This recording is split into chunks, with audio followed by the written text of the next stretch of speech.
मुझे लग रहा है कि हेमंत विश्व शर्मा जी को अपनी पुरानी बाइट उठा के देखनी चाहिए, 2014 से पहले के अपने भाषण उठा के देखनी चाहिए। जब वो एक अलग वस्त्र में और टोपी लगा करके जब वोट मांगा करते थे, तब तो कोई इस तरह की स्कीम उनके पास नहीं थी, लोग उनको वोट देते थे। तब तो वो कभी हिंदू मुसलमान पे बहस भी नहीं करते थे। तो मुझे लग रहा है कि आदमी को अपना पुराना जो अतीत है ना, उसको ध्यान में रख करके, अब कैमरे का जमाना है, आपका अतीत आपका पीछा नहीं छोड़ता है। और मैं तो उनसे कहूंगा कि आपके पास चूंकि नफरत की सबसे बड़ी स्कीम है, तो आपको कोई और स्कीम लाने की क्या आवश्यकता है। विकास तो असम में कोई मुद्दा ही नहीं है आपके लिए। मुसलमानों की प्रताड़ना सबसे बड़ा मुद्दा है। आप लोगों के घर उजाड़ रहे हैं, क्या हिंदू क्या मुसलमान। आपने पूरे असम में जो करप्शन का बोलबाला कर दिया है, आपका सबसे बड़ा कार्य है गिनाने के लिए, तो कांग्रेस गिनाएगी इसको। This video is sponsored by Mahalakshmi Jewelers, Mannur Multi Speciality Hospital, KBN University, Kebab Corner Restaurant and Banquets, Imran Silk House, Bharat Chicken, Archery Group of Institutions, and by Ideal with G. Rahul ji ने कहा है कि असम का मुख्यमंत्री भारत का सबसे भ्रष्ट मुख्यमंत्री है। इसके अलावा कैसे देखते हैं आप, बीजीसीए ने 4 और फ्लाइट्स कैंसिल करी इंडिगो की अभी, और जो मामला है इंडिगो का लगातार जारी है। कल तो मंत्री ने जो जवाब दिया, ये भी कहा कि सीधे तौर पे गलती जो है वो उस एयरलाइंस कंपनी की ही थी। किस तरीके से? नहीं, गलती किसकी थी इससे ज्यादा महत्वपूर्ण है कि इसको फिक्स कौन करेगा। सिविल एविएशन मिनिस्ट्री क्यों है? मैं सिविल एविएशन मिनिस्ट्री के स्टैंडिंग कमेटी का मेंबर हूं।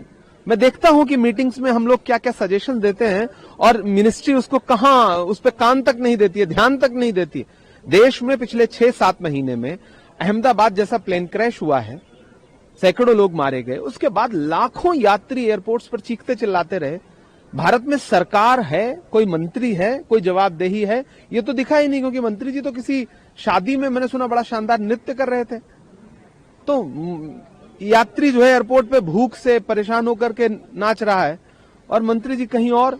तो मुझे लगता है कि सरकार को ये समझना पड़ेगा कि ये इस सत्र का सबसे प्रमुख मुद्दा होना चाहिए था, प्रदूषण और इंडिगो का क्राइसिस। लेकिन इन दोनों पे बात करने को सरकार तैयार नहीं है, क्योंकि उसे जनता के सरोकारों से जुड़े मुद्दों पे बात ही नहीं करनी है। उसके मुद्दे तो 150 साल पुराने हैं।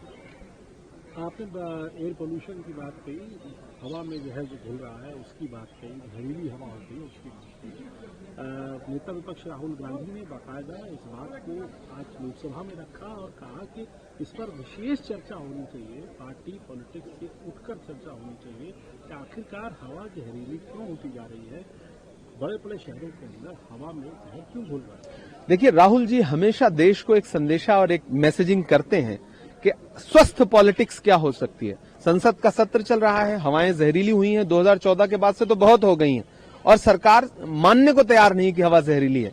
400 पार का नारा लगा रहे थे, एक यूआई जो है वो 400 के पार पहुंच गया, तो हो गया 400 पार। तो अब तो कम से कम ये 400 पार का जो आपका नारा था, आपने प्रदूषण में पूरा कर लिया है, तो इसको कम करने पे बात करिए। लेकिन सरकार बात करने को तैयार नहीं। यही पूरा विपक्ष मकर द्वार पे प्रदर्शन करता रहा संसद की चौखट पर। प्रदूषण पर सरकार ने कोई ध्यान दिया, कोई बात की? मजाक उड़ाती है सरकार। जनता के असल मुद्दे जो हैं उस पे आप विपक्ष अगर डिमांड करे तो सरकार मजाक उड़ाती है, क्योंकि उसको पता है उसको वोट मांगना है मंगलसूत्र, भैंस और अलग अलग विषयों पे, नफरत वाले विषयों पे। तो सरकार के लिए प्रायोरिटीज नहीं, लेकिन विपक्ष की प्रायोरिटीज जनता के मुद्दे हैं। राहुल गांधी जी देश को हमेशा बताते हैं कि स्वस्थ राजनीति क्या होती है। आज नहीं कल देश की समझ में आएगा कि राहुल जी वो राजनीति कर रहे थे जो जनता के लिए जरूरी थी। This video is sponsored by Mahalakshmi Jewelers, Mannur Multi Speciality Hospital, KBN University, Kebab Corner Restaurant and Banquets, Imran Silk House, Bharat Chicken, Archery Group of Institutions, and by Ideal with G.